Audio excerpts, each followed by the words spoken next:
Imagine a time, not the time of great battles and colossal empires that would shape the world with brute force. Think of the 6th century BC, a period of a silent yet deeply revolutionary effervescence on the shores of the Aegean Sea. This was archaic Greece, the cradle of a transformation that would forever alter how humanity understood itself and the cosmos. Here, in the flourishing city-states of Ionia and Magna Graecia, the human mind began to awaken from a millennial slumber of myths and anthropomorphic deities.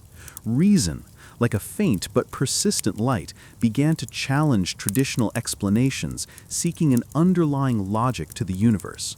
This was not a time of unquestionable dogmas, but of incessant questioning. Human curiosity, once satisfied with stories of the Olympian gods, now turned to the elements, to the heavens, to the very nature of existence. It was a period of transition where ancestral mysticism still intertwined with the first glimpses of scientific thought. The first philosophers, the physicoi, those who studied nature, emerged not as priests or poets, but as thinkers who sought to unravel the secrets of the cosmos through observation and inference. They sowed the seeds of what would become Western philosophy, a legacy that continues to shape us to this day.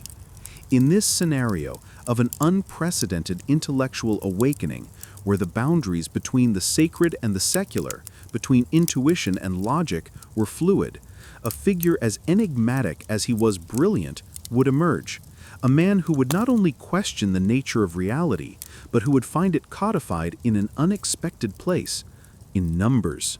His life would be a tapestry of legend and truth, his ideas a beacon that would guide thought for millennia. The legend of Pythagoras is inseparable from his travels.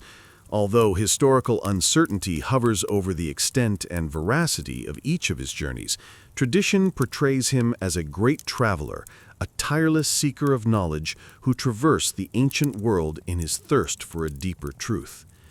In an era where knowledge was fragmented and often guarded in restricted circles, Pythagoras, with his prodigious mind, understood that universal wisdom could not be found in a single place. He needed to absorb knowledge from diverse civilizations, unraveling the secrets that each culture had accumulated over millennia. The richness of the legends surrounding his travels, even if hyperbolized, reflects the perception of his contemporaries and followers about his vast erudition. He was not just a Greek philosopher, but a compiler of wisdom from East and West. This search for knowledge led him to distant lands, where he supposedly underwent initiation rituals, learned from priests and sages, and absorbed the fundamentals of various disciplines. The idea is that Pythagoras did not invent many of his discoveries, but gathered, formalized, and integrated them into a cohesive philosophical system. This journey was not only geographical, but also intellectual and spiritual.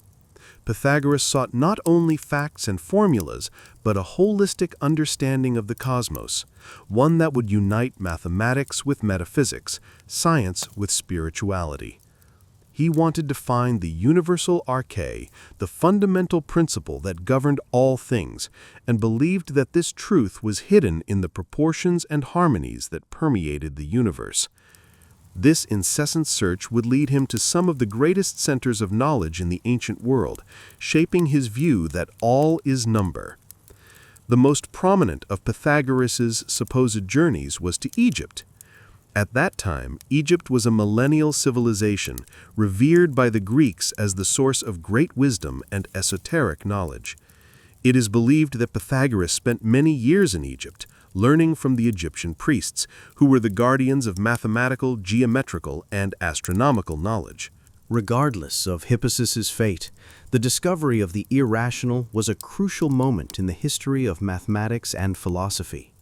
It revealed that the universe was more complex than the Pythagoreans had imagined, that not everything could be reduced to integer ratios. Although it was a crisis for the Pythagorean school, this discovery paved the way for the development of new mathematical concepts and for a deeper, more nuanced understanding of the nature of numbers. The fear of the irrational, paradoxically, propelled the evolution of mathematics, showing that the pursuit of truth can sometimes reveal realities that challenge our own conceptions of perfection.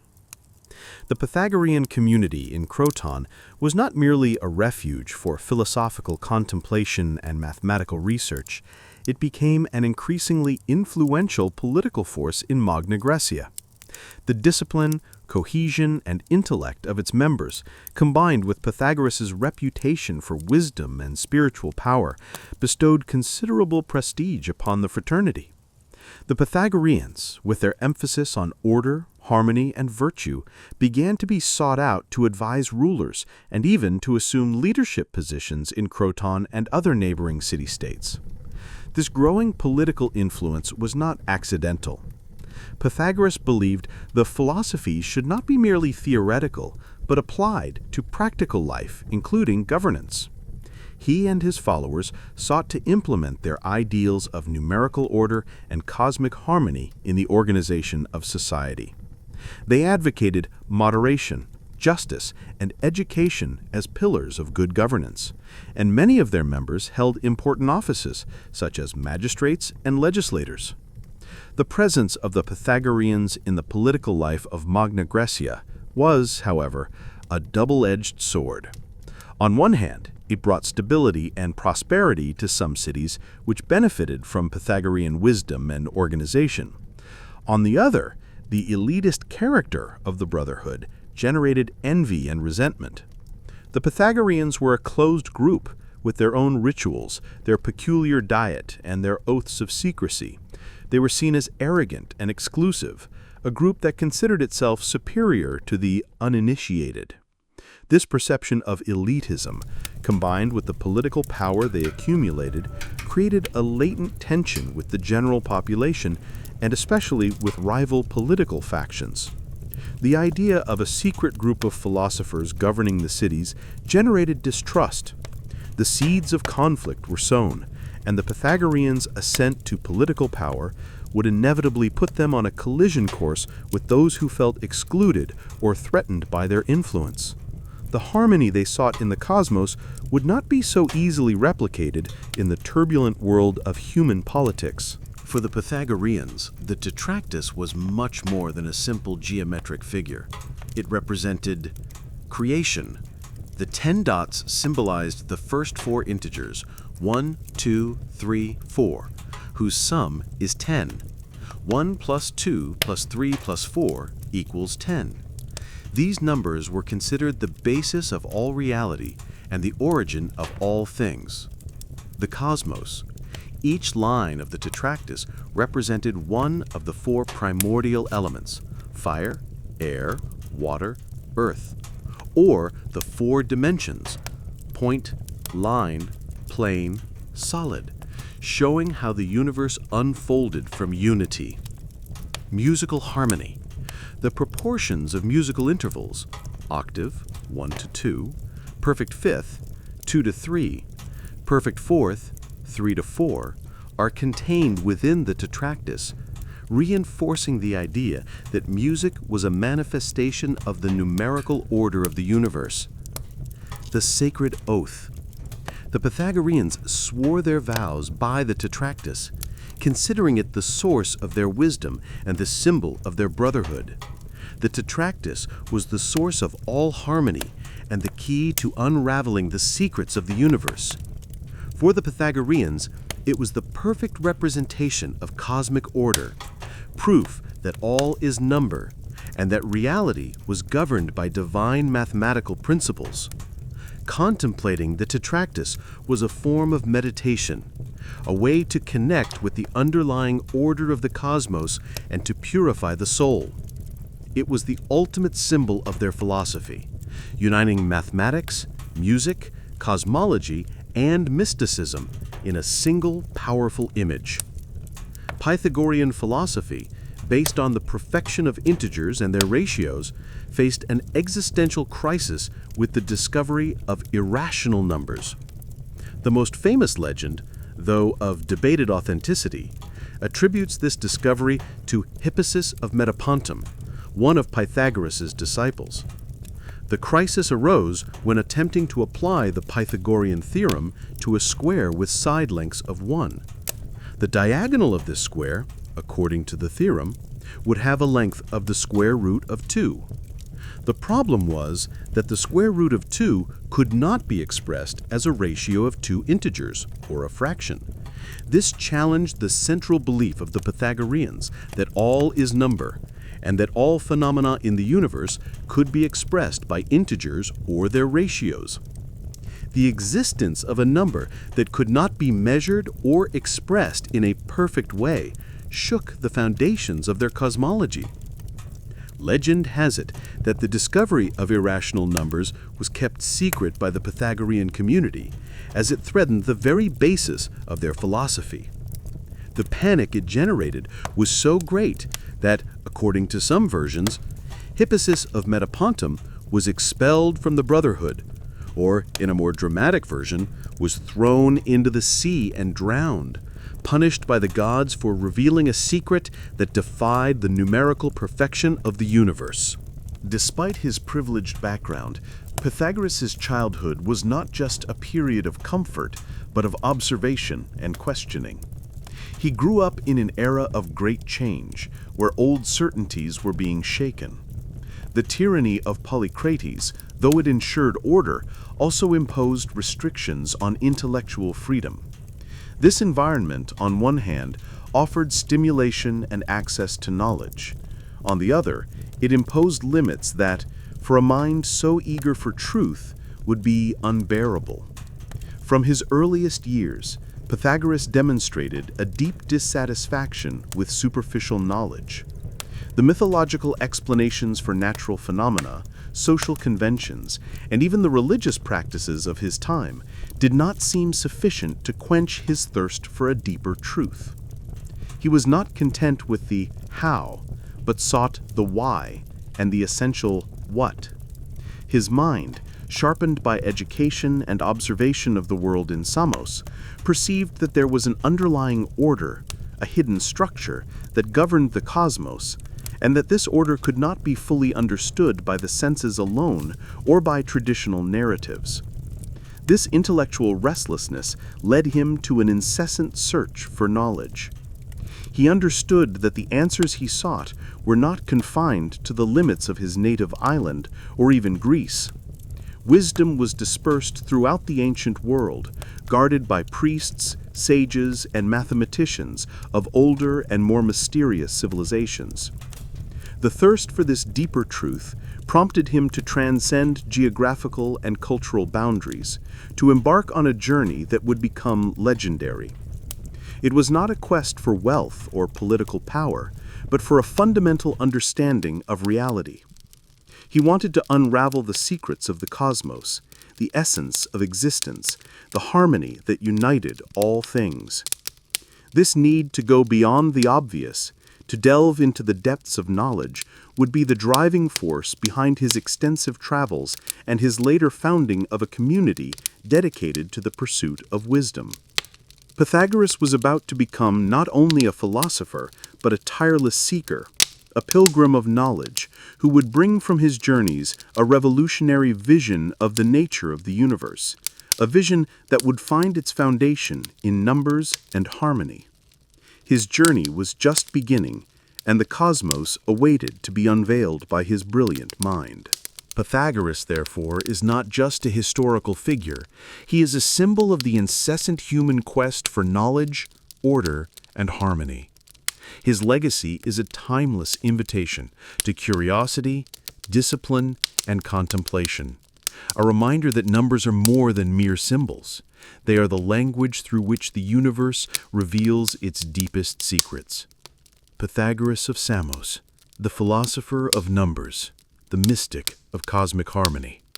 His life, a tapestry of legend and truth, invites us to a profound reflection on the nature of reality.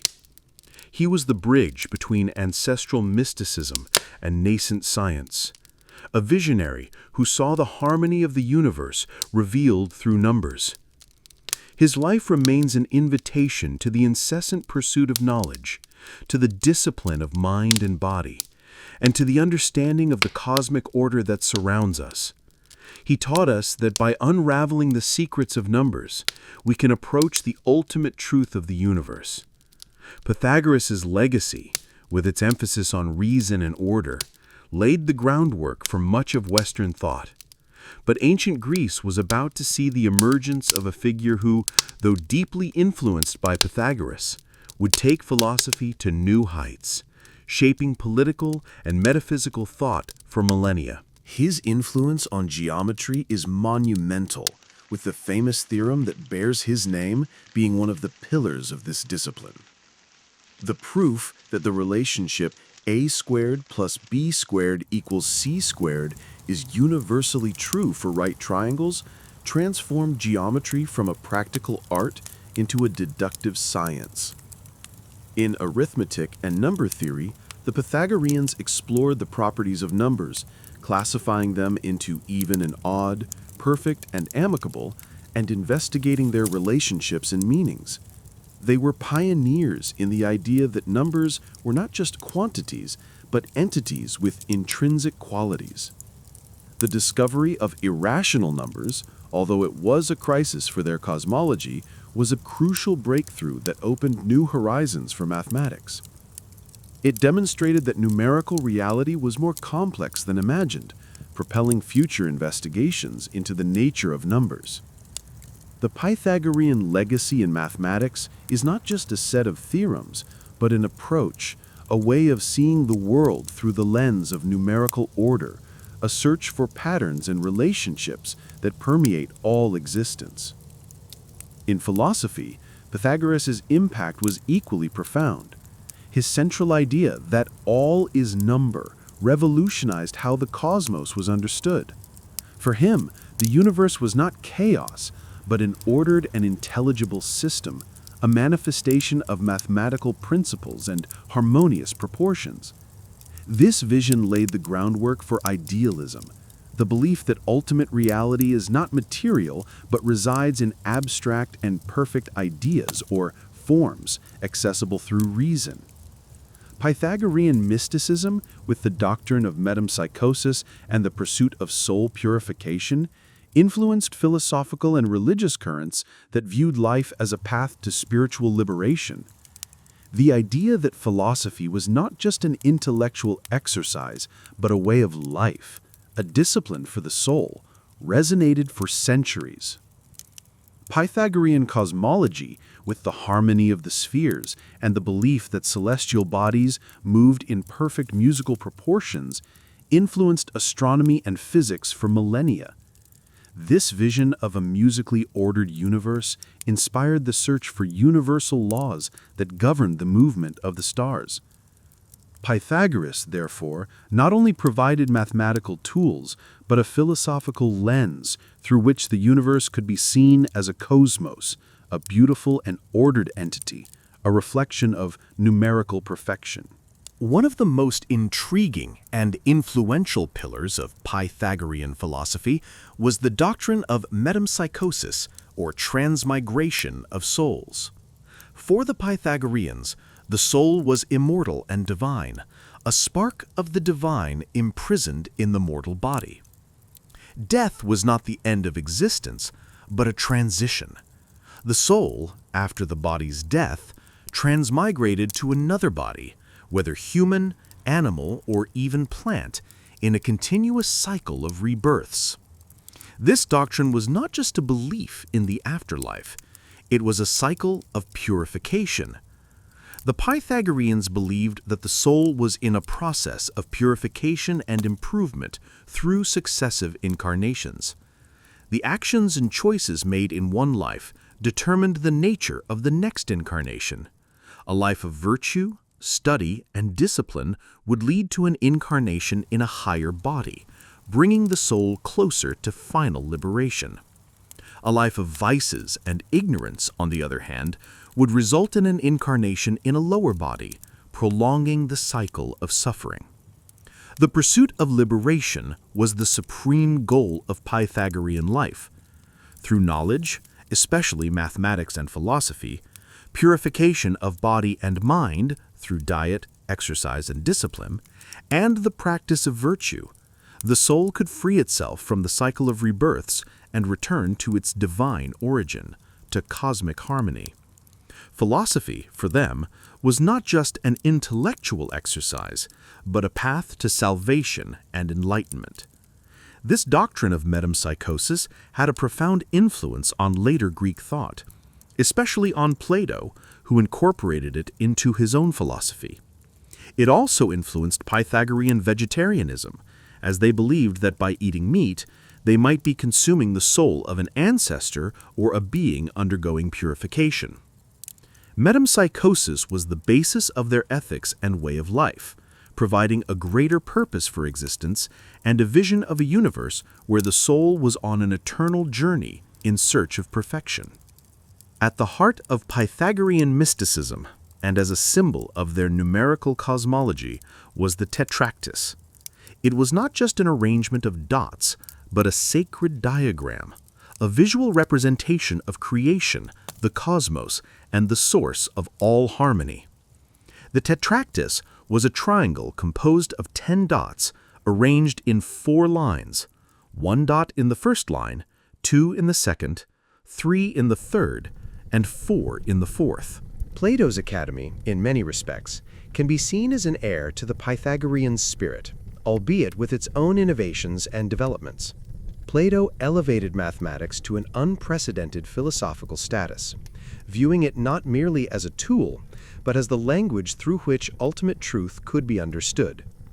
The Pythagorean influence on Plato's idealism was so fundamental that it is difficult to imagine Platonic philosophy without the foundations laid by Pythagoras.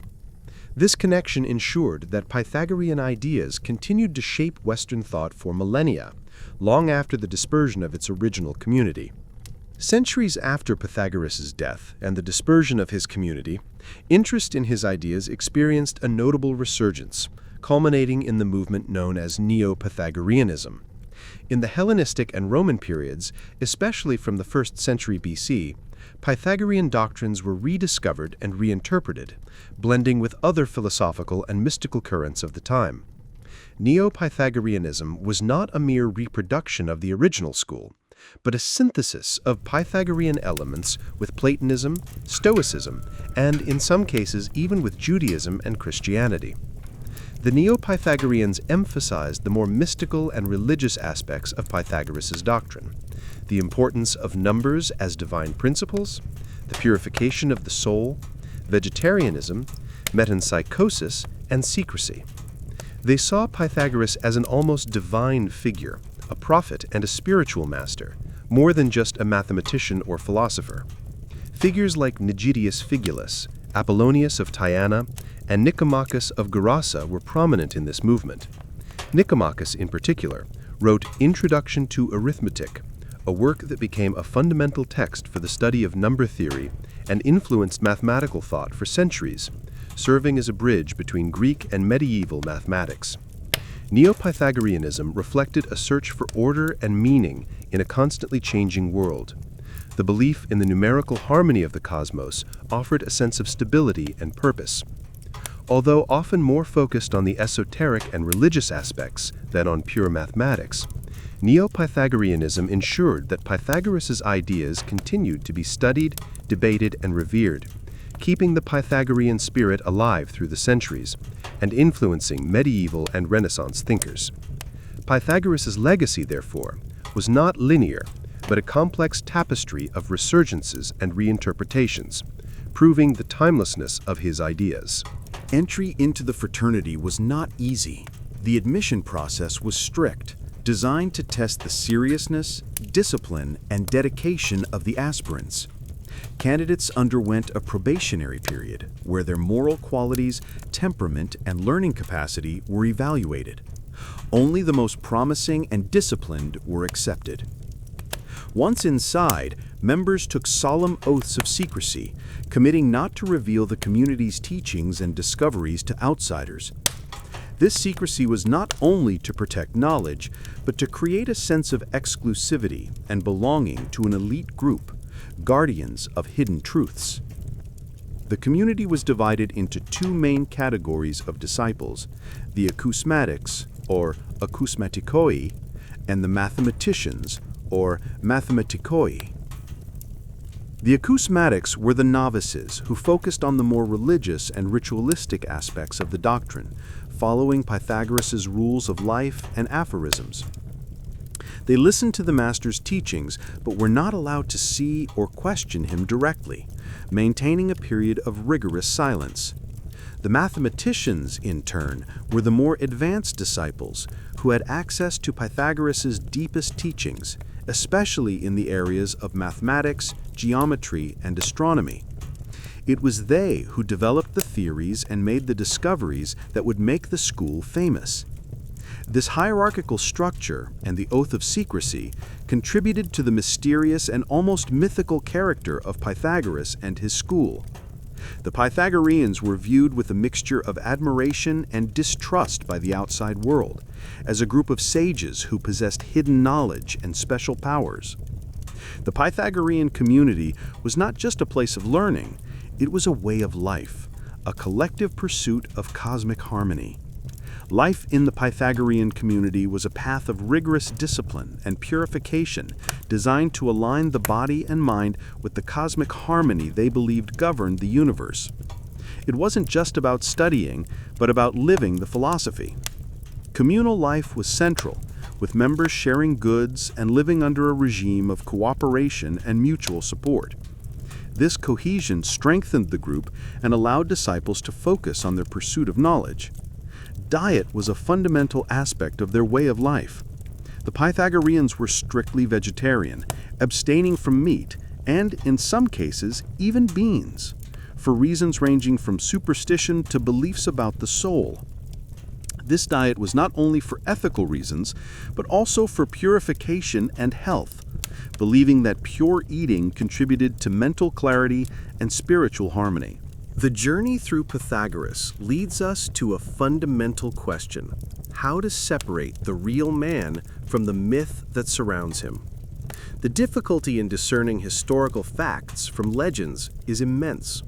Pythagoras left no writings of his own, and knowledge about him comes to us through accounts of his disciples and later authors, many of whom were sympathizers or critics, and who often embellished or distorted his story.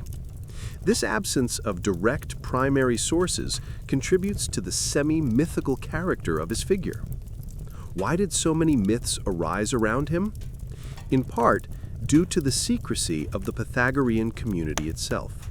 The oaths of secrecy kept the teachings and discoveries confined to a restricted circle, generating curiosity and speculation in the outside world. This aura of mystery fueled popular imagination, which attributed almost divine powers and extraordinary feats to Pythagoras. He was seen as a prophet, a healer, a man capable of miraculous deeds, a dios aner, a divine man who had unveiled the deepest secrets of the universe. Furthermore, the very nature of his philosophy, which united mathematics with spirituality, science with mysticism, made him a charismatic and enigmatic figure. The discoveries about musical harmony and numerical proportions were so surprising that they seemed like divine revelations. The doctrine of metempsychosis, with its promise of immortality and purification, added a layer of spiritual fascination. The figure of Pythagoras, therefore, transcended that of a mere philosopher. He became a symbol of hidden wisdom and a deep connection with cosmic order. Regardless of how much legend and how much truth there is in his story, the fact is that the myth of Pythagoras became as powerful as the man himself, influencing thought for millennia and proving that, sometimes, legend is more lasting than reality. The impact of Pythagoras and his school on mathematics is fundamental and undeniable, laying the foundations for much of the development of Western mathematical thought. Although many of his discoveries may have been known empirically in other cultures, it was the Pythagorean school that formalized, proved, and elevated them to a level of abstraction and universality. Cylon of Croton's instigation, culminated in a violent popular revolt against the Pythagoreans. The crowd, enraged by Cylon's propaganda and accumulated resentment, marched on the fraternity's meeting places in Crotone and other cities of Magna Graecia. The Pythagorean schools, once sanctuaries of knowledge and harmony, were attacked and destroyed. The historical accounts of this persecution are varied and often dramatic. In one of the best-known episodes, the Pythagoreans were gathered in one of their meeting houses when the crowd, led by Cylon, set the building on fire. Many members were killed in the blaze or massacred as they tried to escape. The violence was relentless, a testament to the fury of the population against what they perceived as a secret and oppressive elite. The persecution of the Pythagoreans was not limited to Crotone. As news of the revolt spread, other Pythagorean communities in Magna Graecia were also attacked. Many members were killed, while others were forced to flee, scattering throughout Greece and other regions of the Mediterranean. This event marked the end of the Pythagorean community as a unified and centralized organization. The secret brotherhood was dismantled, its members scattered and persecuted. The death or flight of many Pythagoreans, including Pythagoras himself, was a devastating blow to the school. Knowledge, once kept secret and transmitted orally within the community, now risked being lost. However, paradoxically, this dispersion would also lead to the dissemination of Pythagorean ideas throughout Greece and beyond, though in a more fragmented and less organized way.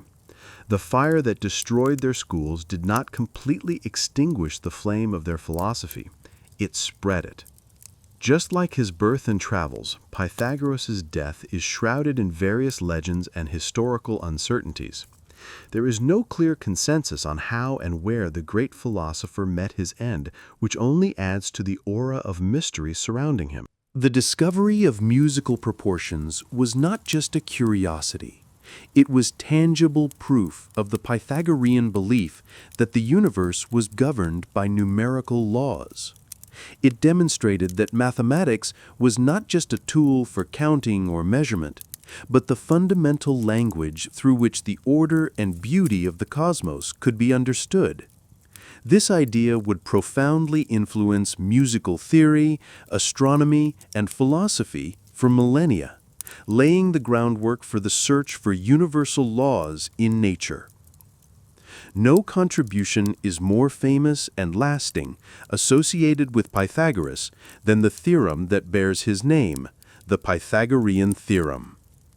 Although the relationship between the sides of a right triangle, a squared plus b squared equals c squared, was already known in other cultures, such as Babylonian and Egyptian, the great innovation attributed to Pythagoras or his school was the formalization and proof of this theorem. Before Pythagoras, these relationships were known empirically through observation and practice. The Babylonians used Pythagorean triples, sets of integers that satisfy the relationship, such as 3, 4, 5, for their calculations. The Egyptians used knotted ropes to create right angles in their constructions. But Pythagoras, or his disciples, were the first to mathematically demonstrate that this relationship was universally true for any right triangle, regardless of its sizes or proportions. This proof transformed a practical observation into an abstract and universal mathematical truth. The fundamental importance of the Pythagorean theorem for geometry is immeasurable. It provided a powerful tool for measuring distances, constructing right angles, and calculating areas and volumes. It became the cornerstone of Euclidean geometry and one of the best-known and most applied theorems in the history of mathematics. But for the Pythagoreans, the implications of the theorem went far beyond practical mathematics. It was a manifestation of the numerical order of the universe, proof that the cosmos was governed by precise and harmonious mathematical laws. The discovery of the theorem reinforced their belief that numbers were the key to unlocking the deepest secrets of reality. It represented the perfection of geometry and the beauty of reason, a testament to the human mind's ability to comprehend the divine order that permeated the universe. The theorem was not just a formula, it was a revelation, a glimpse into cosmic harmony. This ability to absorb and integrate knowledge from diverse sources was what made Pythagoras such a revolutionary figure. He did not just learn, he transformed. His mind, a crucible where the ideas of different cultures fused, was preparing the ground for the creation of a system of thought that would view the universe as a harmonious and numerically ordered entity, a secret to be unveiled through reason and contemplation. After his years of searching and learning throughout the ancient world, Pythagoras returned to his native island, Samos. He was filled with profound knowledge and a revolutionary vision of the cosmos. However, the Samos he found was still ruled by the tyrant Polycrates, whose tyranny had become even more oppressive. Pythagoras, with his free mind and his thirst for unrestricted philosophical practice, quickly found himself in conflict with Polycrates' regime. The tyrant, although a patron of the arts, did not tolerate intellectual autonomy or the formation of groups that could challenge his authority. Pythagoras' philosophy, with its emphasis on discipline, community, and the pursuit of truth, could be seen as a threat to Polycrates' absolute control. Legend has it that Pythagoras tried to establish a school in Samos, but the atmosphere of repression and the lack of freedom to fully practice his philosophy prevented him. He could not teach openly, nor form a community of disciples who lived according to his precepts. Polycrates' tyranny, which had brought material prosperity to Samos, stifled the spirit of inquiry and the pursuit of a life dedicated to knowledge. Faced with this impossibility of flourishing in his own homeland, Pythagoras made a crucial decision. He would leave again, no longer as a seeker of knowledge, but as a founder. He needed to find a new home, a place where he could establish his own school and community free from the shackles of political tyranny. This departure from Samos was not an act of cowardice, but an act of determination. The search for fertile ground where his philosophy could take root and flourish, far from Polycrates' oppressive shadow. For the Pythagoreans, numbers possessed mystical and symbolic qualities. The number 1, the monad, represented unity and the origin of everything. 2, the dyad, duality and opposition. 3, the triad, totality and perfection. 4, the tetra, justice and foundation. Each number had a profound meaning, not only in mathematical terms, but also philosophical and spiritual. Pythagorean philosophy was, in its essence, a numerical cosmology.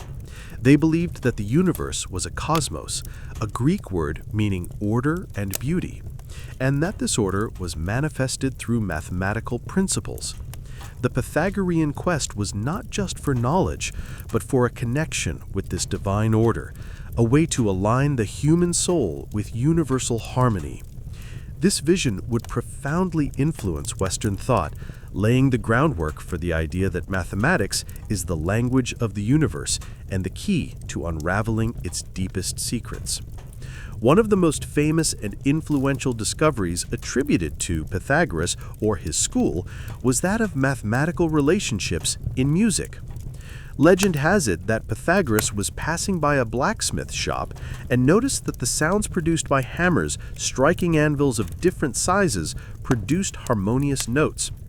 Curious, he investigated and discovered that the proportions between the weights of the hammers, or more likely, the length of the strings of a lyre, corresponded to simple numerical relationships.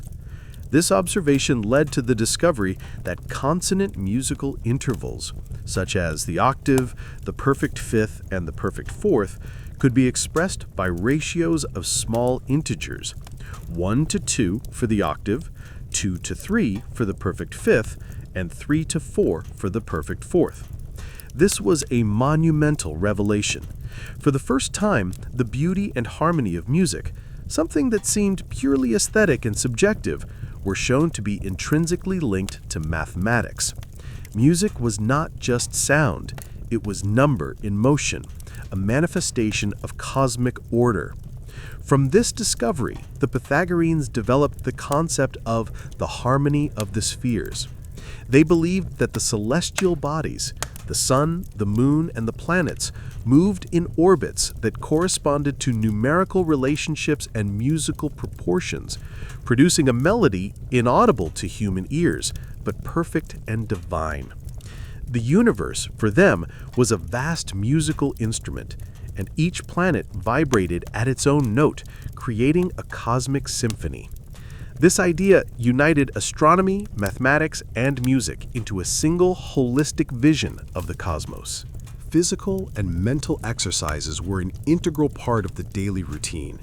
Gymnastics was practiced to keep the body healthy and disciplined, while mental exercises, such as memorizing complex texts and solving mathematical problems, sharpened the mind.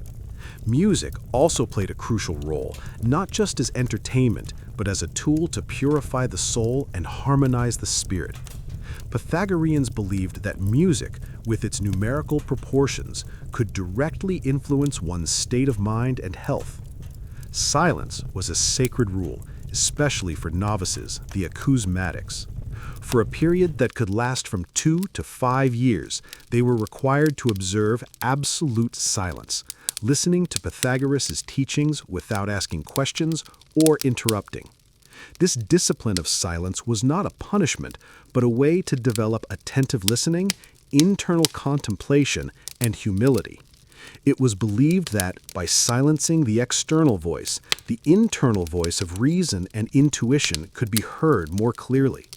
Pythagorean life was a constant quest for inner harmony, a reflection of the harmony they saw in the cosmos.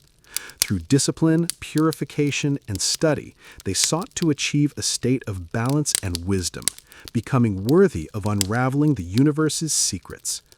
This total dedication to knowledge and self-improvement was the core of their existence. At the heart of Pythagorean doctrine pulsed a central and revolutionary idea: all is number. For Pythagoras and his followers, numbers were not mere symbols or counting tools. They were the essence of the cosmos, the underlying structure of reality, the fundamental principle that governed all things, from the movement of stars to the harmony of music and the proportion of the human body. This belief was a radical break from the pre-Socratic philosophers who sought the arche in material elements like water or air. Pythagoras saw the universe as an ordered and intelligible system where every phenomenon could be explained and understood through numerical relationships and proportions. He believed that the order and beauty of the cosmos were not accidental, but the result of a divine mathematics, a universal harmony that could be revealed through the study of numbers. Pythagoras' search for a new home led him west, across the Ionian Sea, to Magna Graecia, southern Italy and Sicily, which were then rich and flourishing Greek colonies. And it was in the city of Croton, on the southern coast of Italy, that he finally found the ideal place to found his legendary school and community. Why Croton? The city was a prosperous center, known for its wealth, its medical school, and its athletic tradition, producing many Olympic champions. But more importantly, Croton offered an environment of greater political and intellectual freedom than Polycrates' Samos. The city was open to new ideas and to charismatic figures, and Pythagoras, with his reputation as a sage and traveler, was warmly received. Pythagoras' arrival in Croton marked the beginning of the construction of his legendary Pythagorean community. It was not just a school in the modern sense, but a fraternity, a secret society, and a center for philosophical and mathematical research. Pythagoras would not only teach his disciples, but would make them live according to his precepts in a communal and disciplined way of life. The founding of this community in Croton was a revolutionary act. Pythagoras was creating a space where the pursuit of truth and cosmic harmony would be the supreme goal, where mathematics, philosophy, music, and spirituality would intertwine in a system of life. He had found his intellectual sanctuary, a place where reason and mysticism could coexist and where the secrets of the cosmos would be unveiled through discipline and contemplation. The seed of one of history's most influential philosophical movements was planted, and its impact would reverberate for millennia. In Croton, Magna Graecia, Pythagoras founded not a common school, but something far more complex and revolutionary for his time: the Pythagorean community. It was a multifaceted organization, blending elements of a religious sect, a cutting-edge center for philosophical and mathematical research, and even an influential political society. It was not a place for everyone. It was a sanctuary for the chosen, those who sought a deeper truth and were willing to submit to a rigorous path of purification and knowledge. One of the most widespread legends claims that Pythagoras died during the popular revolt against the Pythagoreans in Croton.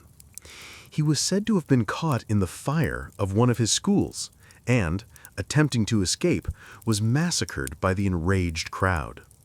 Another version suggests that he managed to flee the fire but was pursued to a bean field, a food the Pythagoreans avoided for mystical or health reasons, and refusing to cross it, was captured and killed. Other legends say that Pythagoras managed to escape Magna Graecia and sought refuge in Metapontum, another Greek city in southern Italy. There he supposedly took refuge in a temple, but refusing to leave or eat, eventually died of starvation in exile. There are also less dramatic accounts, suggesting he simply lived to an old age and died of natural causes. But this version is less popular, as it doesn't fit the narrative of a tragic and mysterious end. The historical uncertainty surrounding his death is a reflection of Pythagoras' semi-mythical character. He was such a revered and legendary figure that the facts of his life blended with narratives intended to glorify him or explain his influence. Regardless of the exact truth, Pythagoras' death marked the end of an era for the unified Pythagorean community, but not the end of his legacy. His figure would become even more powerful in collective memory, and his ideas, though dispersed, would continue to influence thought for millennia. The mystery of his death only solidified his position as a theos aner, a divine man whose ways were as unfathomable as the numbers he loved so much. Although the unified Pythagorean community was dispersed by persecution, the fire of Pythagoras' philosophy did not extinguish. On the contrary, the scattering of its members led to the dissemination of his ideas throughout Greece and beyond. The surviving Pythagoreans, now without a common center, became involuntary missionaries, carrying their master's teachings to different cities and establishing new schools and study circles. This dispersion resulted in the emergence of different currents of Pythagorean thought.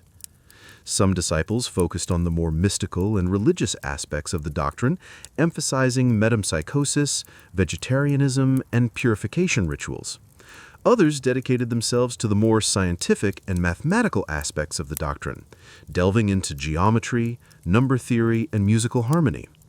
This diversity of interpretations and emphases ensured that Pythagoras' legacy was multifaceted and adaptable, capable of influencing a wide range of thinkers. What would he have learned there? The Egyptians were masters of geometry, not just as an abstraction, but as a practical tool for building their pyramids, temples, and for demarcating land after the annual Nile floods. Pythagoras would have delved into their methods of measurement, their understanding of proportions, and the application of geometry to architecture. The precision and grandeur of Egyptian constructions, with their intrinsic numerical relationships, would have reinforced his belief in the mathematical order of the universe. Beyond geometry, the Egyptian priests possessed vast knowledge of astronomy, essential for agriculture and for their religious calendars. Pythagoras would have studied their celestial records, their methods of observation, and their cosmologies, which often viewed the universe as a manifestation of divine and numerical principles. Egyptian mathematics, though not as developed in terms of abstract theory as later Greek mathematics, was highly functional and would have provided Pythagoras with a solid foundation for his own investigations. Egyptian religious rituals and their beliefs in the afterlife would also have had a profound influence on Pythagoras. The idea of the immortality of the soul and of transmigration, which later became central to his doctrine of metempsychosis, may have its roots in Egyptian funerary practices and beliefs about the cycle of life, death, and rebirth. Monumental architecture and Egyptian cosmology, with their emphasis on order, proportion, and eternity, would have left an indelible mark on his mind, reinforcing his conviction that numbers were the key to unraveling the harmony of the cosmos. Another supposed crucial stop on Pythagoras' journey was Babylon. After the Persian conquest of Egypt, it is possible that Pythagoras was taken as a prisoner to Babylon, or that he traveled there intentionally, seeking more knowledge. Babylon, heir to millennia of Mesopotamian civilizations, was a center of astronomical and mathematical knowledge that in many respects surpassed that of Egypt. In Babylon, Pythagoras would have come into contact with advanced Babylonian astrology and astronomy. Babylonian priest astronomers kept detailed celestial records for centuries, allowing them to predict eclipses and planetary movements with remarkable accuracy. Pythagoras would have delved into their methods of observation and calculation, and this exposure to Babylonian astrology may have influenced his own belief in the harmony of the spheres, the idea that celestial bodies move in perfect musical proportions. Pythagoras, born into this intellectually fertile environment, inherited this thirst for a deeper truth. However, he would not be content to find the arche in a material element. His visionary mind would lead him to an even more abstract and universal quest, one that would find the essence of the cosmos not in water, air, or the apeiron, but in something that would transcend matter, in numbers. His journey would be an evolution of this initial quest, leading him to unravel the hidden harmonies that governed the universe. It was in this transforming world where reason began to flourish and the mysteries of the cosmos awaited to be unveiled that, sometime around 570 BC, on the prosperous island of Samos, Pythagoras was born. Son of Misarchus, a wealthy merchant from Samos, and Pythias, a woman of noble lineage, young Pythagoras came into the world in an environment of relative prosperity and culture. However, the figure of Pythagoras is so shrouded in legends that it is difficult to separate the historical man from the myth that formed around him. It is said that his birth was prophesied by the Pythia of Delphi, who foretold that his mother would give birth to a son who would surpass all mortals in beauty and wisdom, and who would be of great benefit to humanity. This legend of his divine birth, or illustrious ancestry, served to elevate his figure to an almost supernatural level, a theos aner, a divine man. From an early age, the environment that surrounded him in childhood was conducive to the development of a curious and inquisitive mind. Samos, with its bustling port, exposed young Pythagoras to a myriad of cultures, languages, and ideas. He likely had access to the best tutors of the time, learning about music, poetry, gymnastics, and the first notions of mathematics and philosophy circulating in the Greek world. The influence of figures like Thales of Miletus, who is said to have been one of his teachers, would have ignited in his mind the flame of rational inquiry. The stage for the birth of this genius was the island of Samos, a jewel in the Aegean Sea, off the coast of Ionia. In the 6th century BC, Samos was not an isolated island, but a vibrant commercial and cultural center of the ancient Greek world. Its strategic position at the crossroads of maritime routes between Greece, Asia Minor, and Egypt made it a prosperous port where merchants from diverse lands met, exchanging goods and ideas. Wealth flowed into Samos, funding ambitious projects and attracting artisans, architects, and thinkers. The island was known for its architectural and engineering innovations, such as the Tunnel of Eupalinos, a marvel of ancient engineering which supplied water to the city through a mountain. Samos was a place of progress and sophistication, where Greek culture flourished in its most diverse forms. Art, poetry, and music were cultivated, and intellectual life was stimulated by constant exchange with other civilizations. Pythagorean ideas, once restricted to a secret circle, were now more accessible, though often in fragmented form.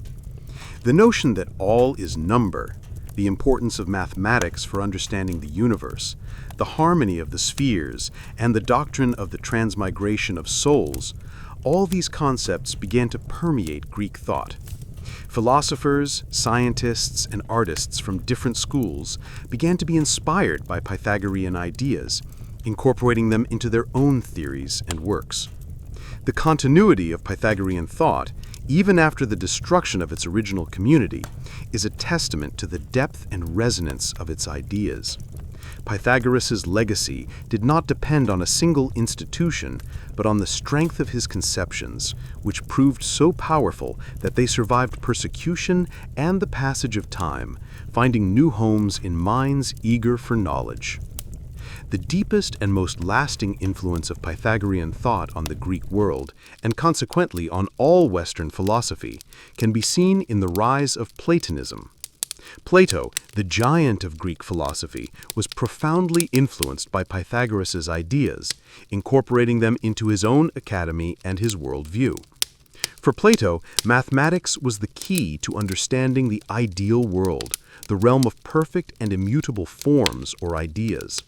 This belief was a direct echo of Pythagorean thought that numbers were the essence of the cosmos and the underlying structure of reality. Plato believed that geometry and arithmetic were essential disciplines for purifying the soul and for ascending to the contemplation of the forms. The famous inscription at the entrance to Plato's academy, "Let no one ignorant of geometry enter here," is a direct testament to the Pythagorean influence on his philosophy. The Pythagorean harmony of the spheres also resonated deeply with Plato. He incorporated the idea that the universe was governed by perfect mathematical proportions into his cosmology, especially in his dialogue Timaeus, where he describes the creation of the cosmos based on geometric and numerical principles. The doctrine of metempsychosis was also adopted by Plato, who used it to explain the immortality of the soul and the cycle of rebirths.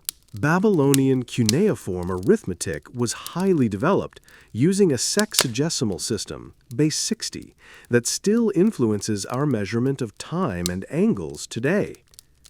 The Babylonians were masters of algebra and possessed tables of multiplication, division, squares, and square roots. They already knew numerical relationships that would later be attributed to Pythagoras, such as the theorem that bears his name, albeit without the formalization of a mathematical proof. Pythagoras would have absorbed this knowledge, refining it and integrating it into his own theory of numbers. Beyond scientific knowledge, Babylon was rich in Mesopotamian mystical traditions. Babylonian cosmology, with its creation myths and complex rituals, would have added a layer of esotericism to his thought.